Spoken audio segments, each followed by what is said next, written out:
The Houston Astros tied the series. Brandon Beilak has a great start today with 6 strikeouts, and the long ball, the baseball's flat of the yard, as Bregman and McCormick help out. And Jose Abreu nearly hits a grand slam. We'll talk about this and so much more on tonight's Locked On Astros. Alvarez hits a high drive center field. Beer leans back. This game is turned upside down. There's the runner. Fly ball down the right field line. Tucker comes on. Kyle Tucker. This time they finish the job. Hello and welcome to Locked On Astros, your daily Astros podcast. Here are your hosts, Eric the Man Huysman and Brett Htown Wheelhouse Chancey.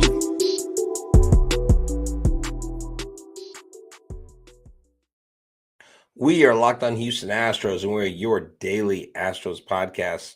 We want to make sure that you make us your first listen every single day, and make sure that you check us out on Apple, Google, Spotify, Odyssey, or wherever you get your podcast. I'm Htown Wheelhouse.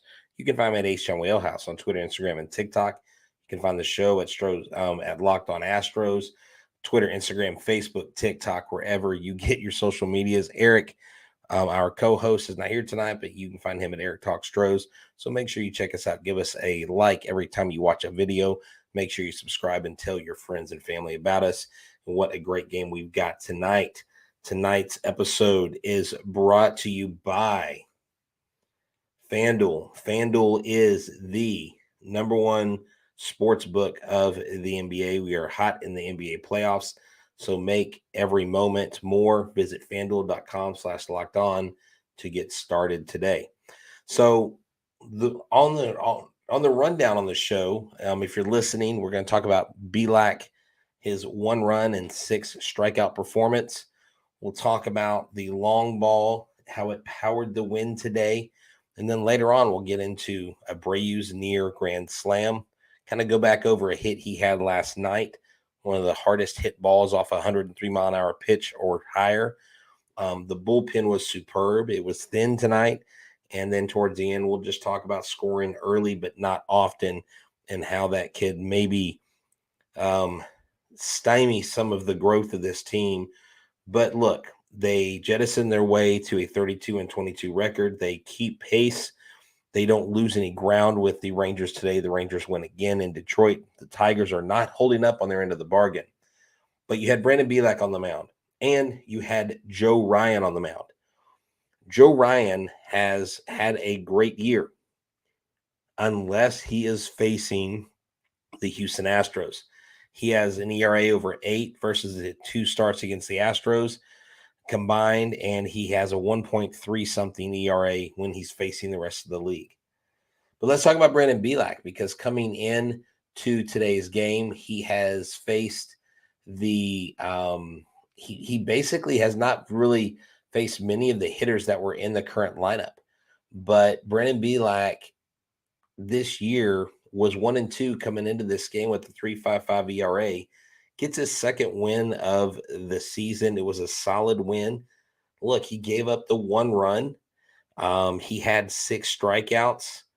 He just did a phenomenal job on the mound. Your starting pitcher, like Brandon Beilak, has got to go out there and deal, because, look, bottom line, folks, they were thin in the bullpen area. And when I look at who is available in the bullpen, that's why you saw Montero come in. That's why you saw Stanek come in. And that's, Matan came in. He's been phenomenal. But all the other arms just weren't available tonight. So the bullpen comes in and does a great job. And then on top of that, something I didn't mention, but Dusty Baker ties Joe McCarthy for all-time manager wins list, number 8, with 2,125 wins on his career. Does a phenomenal job. But Brandon Beilak probably, for me, gets a player of the game, more so than Alex Bregman, more so than Chas McCormick, because Brandon Beilak has had a lot put on his plate. He and he and JP France have had a lot put on their plate, because when you lose Garcia, when you lose Urquidy, these are veteran starters. That those are big shoes to fill. And so the question always is, well, how are they going to hold the line?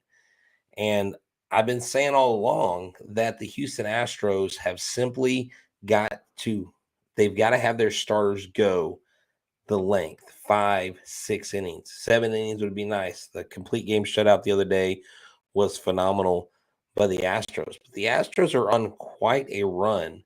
I believe they're 15-4 in their last 19 games. They are absolutely doing what they need to do with, like you said, a bullpen that is taxed, but they're still finding a way to win these games.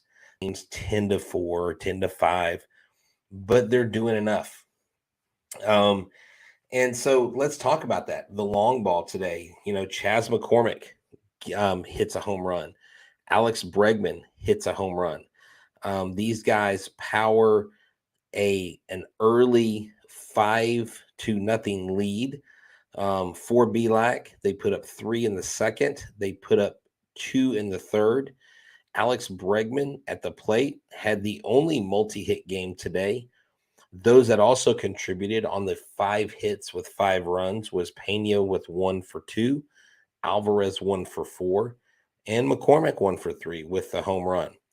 So it's nice to see McCormick, where he's not getting everyday starts, get in there and actually do something and contribute offensively. Jeremy Pena did get an extra base hit, so there were 3 extra base hits, 2 home runs, obviously, and then Jeremy Pena with his 13th off of Sands. Yordan Alvarez, I'll talk about him later. I don't like when our guys swing at first pitches with the guy on first and the new relief pitcher comes in. See the ball. And yeah, go Chaz. Look, Jake Myers is the center fielder of this team. He's the guy that they put a lot of stock in. He's the guy that they believe in.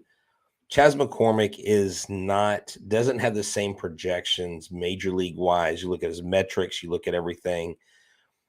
Chaz is not your frontline starting center fielder. He's just not. And it's not a knock on Chaz. It's just where they are talent wise. And that's how the Astros see it. That's what the scouting reports say, that Jake Myers is your guy. And until Gilbert or someone else comes up, Myers is going to be your frontline guy. Jokes was in there. He didn't do much. He did end up scoring a run. He got on base. And then you had Salazar in there. I guess you got to give him a start, because why they have 3 catchers on this team, I don't know. I know people say because of injuries, but I don't know. Look, I just want to remind you that if you guys are not able to watch the Houston Astros, that you can listen to them. And on Wednesday night, the Astros, I know it says Tuesday on the screen, but on Wednesday night, they will play the Minnesota Twins again at 7:10. Catch every pitch of the Astros hometown broadcast with SiriusXM with the SXM app. Search Astros. Eventually, you'll be able to find Locked On Astros podcast on SXM as well. And look, if you go to the game, they will be giving away a Christian Javier World Series ring. Also, if you're a part of our social media family on Twitter, we're doing a giveaway for 2 tickets on Thursday. Sorry, we're having to limit that to Twitter to keep up with everything. And tonight at the end of the show, I'm going to announce the winner of the Tuve giveaway, the coasters and the Altuve bobblehead. So we will get to that here in a second. And before we go any further, I want to talk to you guys about FanDuel. FanDuel is the sportsbook, the official sportsbook of the NBA. We know the NBA finals are right there around the corner. So right now, new customers can get a no-sweat first bet up to $2,500. That's $2,500 back in bonus bets if your first bet doesn't win. Look, Hunter Brown, he is number 2 in Rookie of the Year candidacy. You can lay some money on that. How many home runs will Yordan hit? Yordan, I believe, is listed as 3rd in the MVP race right now.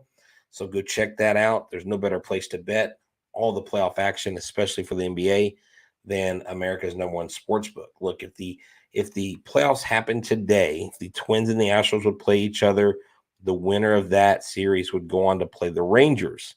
That would be interesting. The Rangers having a bye, but I think that will flip when in due time. So visit FanDuel.com/lockedon and get your no sweat first bet up to $2,500. That's FanDuel.com/lockedon. FanDuel, the official sports betting partner of the NBA. So let's talk about Mr. Abreu. Mr. Abreu has been a topic of concern for a lot of the fan base, for a lot of you all that are with us every day. Y'all are everydayers. We appreciate you being an everydayer, listening to us, subscribing to us. And I'll get to the umps here in a second. But Jose Abreu, the night before, hit, I believe, the fourth hardest ball that made contact with a pitch of 100 plus miles an hour. The pitch was 103. He hit the ball at 109 or 106 off the bat.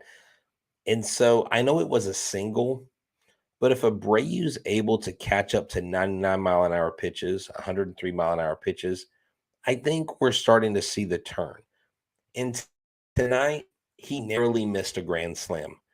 If he maybe hits that ball a centimeter, if that ball, I don't know. I don't know I don't have the trajectory off of his bat. I could probably find it. But that ball, when it left his bat, it looked like it was going out. He just barely missed. He missed a home run by centimeters. And it was a really long fly out. It was a sacrifice fly. But what he did was this. He hit with runners in scoring position, and he scored a run. So you had Bregman contribute. You had McCormick contribute. You had Abreu contribute. And that's all you needed. I would have loved for him to hit a grand slam. Last night's grand slam was all for naught. We talked about that with Altuve. Tonight they come back and they get the win. Look, this team has got a lot of moxie. This team has got a lot of pop in it. Let me tell you about the American League rankings with Htown Alvarez and Alex Bregman. Among American League players, Htown Alvarez ranks second in RBI with 48. He's tied for second in slugging with 598. He's only second behind Judge. Tied for second in homers with 14. Third in OPS with 995, and fifth in on-base percentage in 397.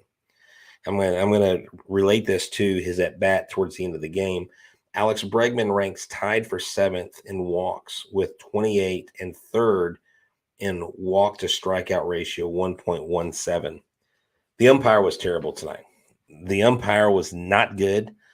The umpire was missing stuff. And then early on, he was calling strikes. He was calling balls that were clearly off the plate, calling them strikes. And then later on, he was calling them balls. So he adjusted his strike zone as the game went on. It's almost like his strike zone got tired. I couldn't figure out what was going on with that. It was bad. I mean, it was that's right. It was as far as Dallas, Texas says. Texas Forever 1836 says, yeah, it was like between Houston and Dallas. So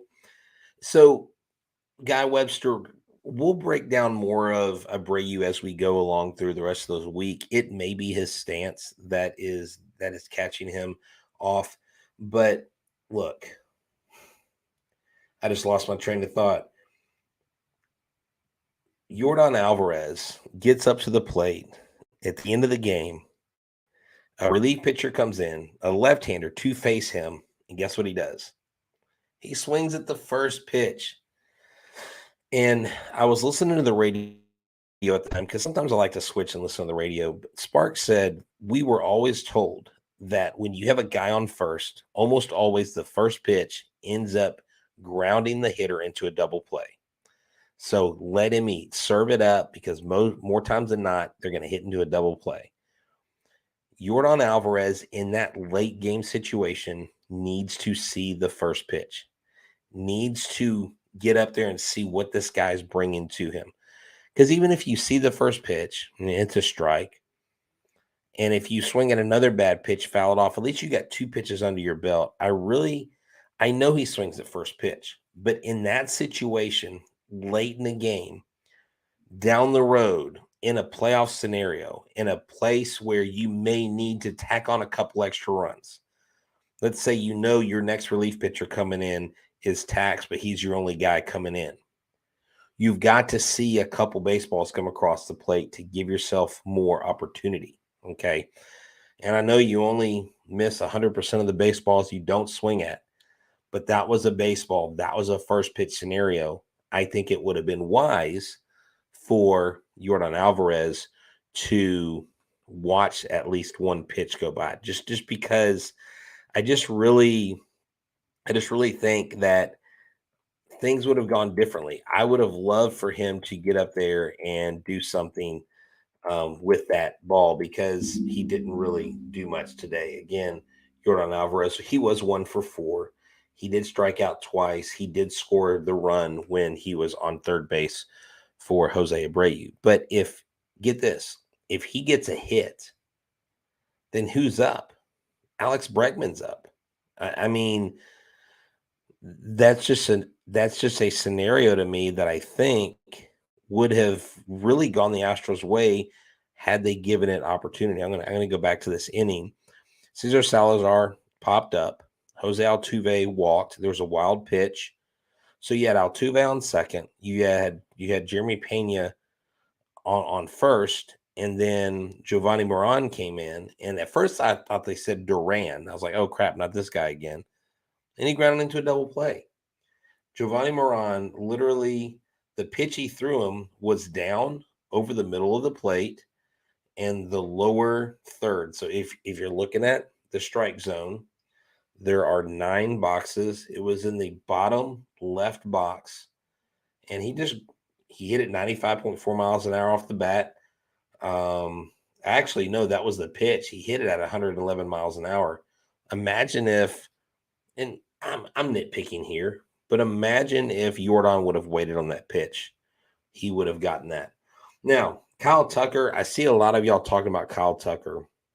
Let's look at what Kyle Tucker's been doing lately, because it does seem like Kyle Tucker, I'm not saying he's regressing, but Kyle Tucker has not been getting the hits that you would like for him to be getting as of late, okay? And if I'm looking at May right now, overall in May, he's hitting 256. Over the last few games, well, look, I mean, from the 22nd through the 26th, he had a hit in every game, but he's only had one multi-hit game in his last 8 games. He's only gotten more than 1 hit. He's had 2 games where he's 0 for. That was today and on May 21st versus Oakland.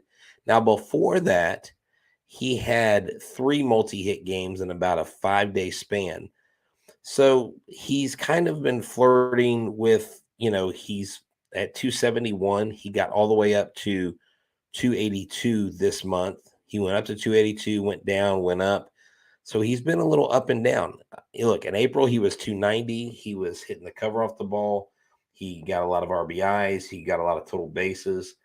But maybe it's a down month. We're about to start in June, and I think June you're going to see things pick back up for him.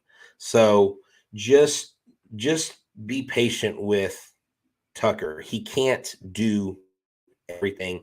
He can't do it all. And that reminds me, if you can't watch the game, if you can't put your eyes on the TV, the Astros play the Twins Wednesday night, 7:10. Catch every pitch of the Astros hometown broadcast with SiriusXM on the SXM app. Search Astros. Eventually, you'll be able to check us out. Make sure you're an everydayer. Subscribe to our YouTube channel. Get us on Apple, Google, Spotify, or wherever you get your podcast. Tell your friends about us and let us know how we're doing. If you have Apple, we'd love for you to leave a 5-star review. If you like the show, we love that you guys, the girls, show up every day.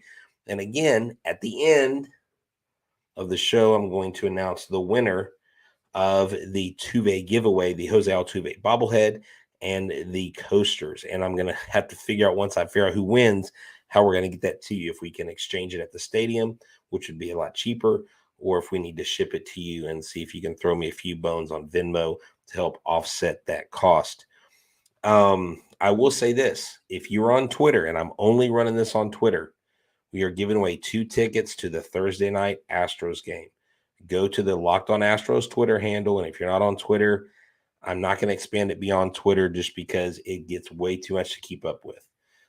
This week we'll do it on Twitter. The next week, the next pair of tickets I get, I'll give away with just the YouTube followers. And then the next week, when we get some, because we've got some tickets that are going to be coming in on a regular basis, I will do it through Instagram. We'll hit the different social media platforms, so we'll keep it streamlined into one area. So go to Twitter. If you're on Twitter, check it out. The next week we'll go to YouTube only. Then we'll kind of sprinkle it around. And I'll tell you this, the tickets we're getting are being given to us from what's called Htown Bingo. Htown Bingo is a local bingo hall started by an Astros fan. He owns several of them in the Houston area. He runs a really legit operation, and it's a really cool thing. So you have to go check them out. So, look, I like what Guy Webster says. He said, looks like it's business as usual for the boys. They tend to work their way in it. That, I'm not super worried about I'm not worried about records. I'm not worried about playoff projections. I know that was talked about tonight on the radio, and I know I even mentioned it, but I mean, it is literally not even June yet. And so to talk about playoffs or playoff standings, this really doesn't make any sense. The Astros are 3 games behind the Rangers. The Astros are plus 52 in run differential. The Rangers are plus 130. They're 35-19. We're 32-22. Let me tell you why I have hope in this team. And I know I put on here score. Okay, bullpen superb. That's what we're going to talk about. And then score early, but not often. I'll hit on that a little bit here.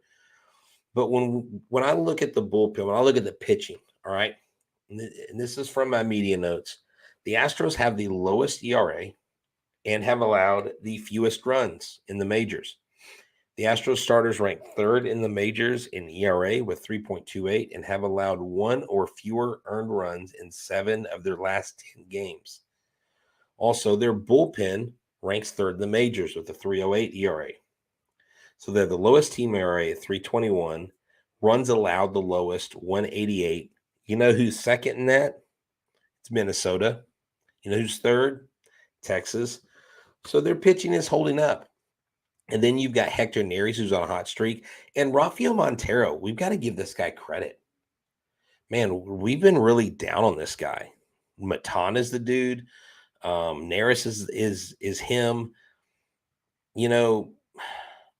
Montero's trying to be him. Last couple outings, he's been good. All right, so here's the deal. Hector Neris has not allowed a run in his last 17 appearances. 15.1 innings pitched, which ranks the longest scoreless appearance in inning streak of his career. It also ranks as the longest scoreless inning streak by an Astro this season, and it's the longest active streak in the majors. You can't get that information anywhere else. Phil Matan, he's been outstanding. He's allowed just 11 hits, 2 runs in his first 22 appearances. That's the stats are all before tonight. A 0.71 ERA with a 0.129 opponent batting average against. And among American League relievers, he ranks 1st in ERA, 1st in WHIP, 2nd in opponent average. Among relievers, he has posted the lowest WHIP and trails only Devin Williams with an ERA of 0.54. So, look, we have got plenty of reasons to be happy, plenty of reasons to celebrate. I'm going to show y'all this, and I thought I had downloaded it earlier, but I want y'all to look at the reason why they went with Matan. I don't have a problem with, but the reason why they went with Stanek, who hasn't been great this year, but has potential, and then the reason why you didn't see Presley or their better starters and Montero. So watch this graphic, and if you're listening, it's going to show us who is available tonight and how much they've been used. So you can see right there that Seth Martinez, Hector Neris, I'll show that one more time. Brian Abreu, Ryan Presley were not available. The only ones that were available, really, for the most part, was Ryan Stanek. Let's look at that one more time.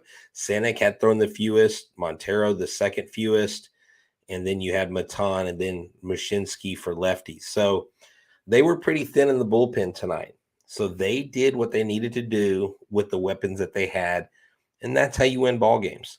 And that is a credit to our pitching coaches. That is a credit to Dusty Baker, allowing the pitching coaches to put out there who needs to be out there. And so those are just really good things. Now, something else, and we'll kind of call this tidbits at the end here.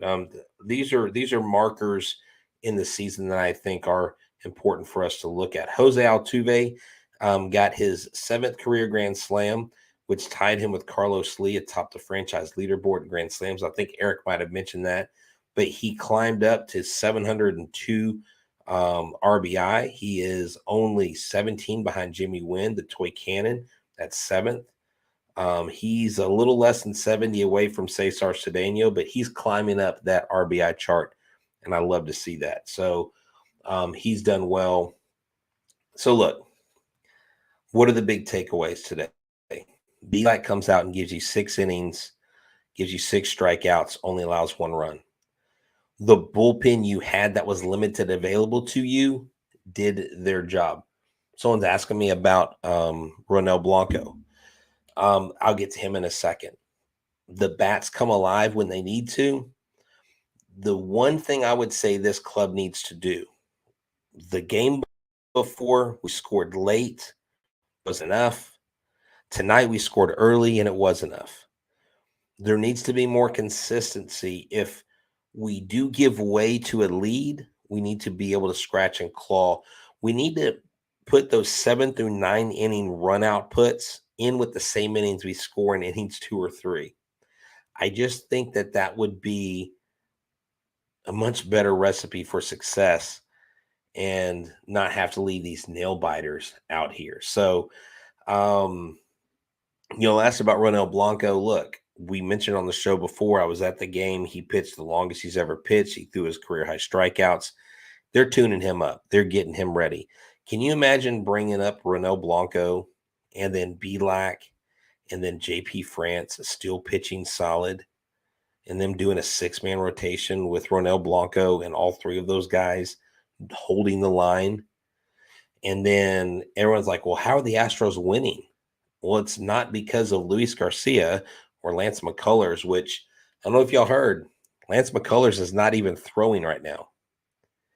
Lance McCullers, there's no timetable for him. His timetable is gone. So I think that opens the door for Ronel Blanco. We'll talk later about this because we're close to the end. We will talk about who will the Astros go out and get, who is available, and like a Bieber, a Cease, a Giolito, a Burns. And if they're out there and they're available, what's it going to cost? And who are we willing to give up? Does this team need a starter, another veteran starter, to come in and secure a 2nd straight World Series, a 3rd for their franchise? We'll talk about that. So I just want to tell y'all once again, please, if you can't watch the game, go to SiriusXM, get the SXM app, and make sure you listen to every Astros and Twins play Wednesday night at 7:10. Catch Sparky and Ford as they have the hometown broadcast home with the Houston Astros. And make sure that tomorrow night, hey, look, if you are going to the game, and before we go, I am going to announce the winner. That's right. I've got to pull this up real quick. So I have a wheel, and you can't see the wheel, but I am going to spin this wheel 6 times. And I don't know if the people are on here that are going to be the winner, but the person that I call for the 6th spin is going to be the winner. All right. We're going to remove that person. We have one person that has been eliminated. We're going to do 4 more spins after this. We have another person eliminated. I'm not going to tell you who's being eliminated. You get mad at me. I've got 3 more spins after this. The dice gave me 6. I wish I could show this to you guys. So we got 3 more. Let's see who wins this. And I know we're extending past the 30 minutes. I'll probably have to cut out some of this in the audio. All right. So we'll go 2 more spins. So this is the 5th spin. And after this will be the 6th person, and we'll see who wins. And I don't know if the person is from Twitter or from YouTube. So y'all will have to let me know if y'all are in here. All right. Here's the final spin for the 2A giveaway, the coasters and the bobblehead. We have, and I don't know if this person's from here. I believe, I don't know, Alfredo Trevino. Alfredo Trevino is the winner. Is the winner of the Tuve giveaway. I will put his name up here on the screen before we go. Alfredo Trevino is the winner of the Tuve giveaway. Let me add the word giveaway there to make it make sense. I know if I don't know if he's watching the show tonight, but here is the deal, and this is how we're going to work this, okay, folks? That if he does not, he is here. Alfredo Trevino is here. Oh wow. Well, there you go, dude. Okay, Alfredo. The 2A winner. Wait, that's not it. Boom. Alfredo Trevino. So you are here. That what a coincidence. You are on YouTube. I wasn't sure. So what you need to do, man, is you need to reach out to me on Twitter at Htown Wheelhouse or Locked On Astros. Reach out to me on any social media platform, Instagram, wherever you get your podcasts. We'll talk. We will see about how to get this to you. If I mail it, I may ask for about $5 or $6 to help offset that shipping cost. I'm going to be at the next 2 games. I'll be at Wednesday's game and Thursday's game. If you want to meet up, we can exchange there. You just let me know. So, hey, guys, thank y'all for tuning in. This has been a solo edition of Locked On Astros. I enjoy every day I get to come onto this podcast and talk to y'all. Y'all listen to me banter about. We talk, we laugh, we cry, we have joy or pain, but it doesn't matter because at the end of the day, it's the Houston Astros, and it's the best team on the planet. So I'm Htown Wheelhouse, and this has been another edition of Locked On Astros, a winning edition of Locked On Astros. And why are we winners? Because you're winners, and you make us that. Whether the Astros win or lose, you're here with us. Rain or shine, it doesn't matter because we are your team every single day. Look, some days it be like that, but some days it be like a win. We like that. Let's hope the Astros can wind things up and get the series win tomorrow. Hey, show up at the stadium. They're giving away Christian Javier rings. For myself, for Eric the Man Huysman, for everybody at Locked On Astros. Stay tuned and check us out and make sure that you make us your first listen every single day. And as always, go Astros.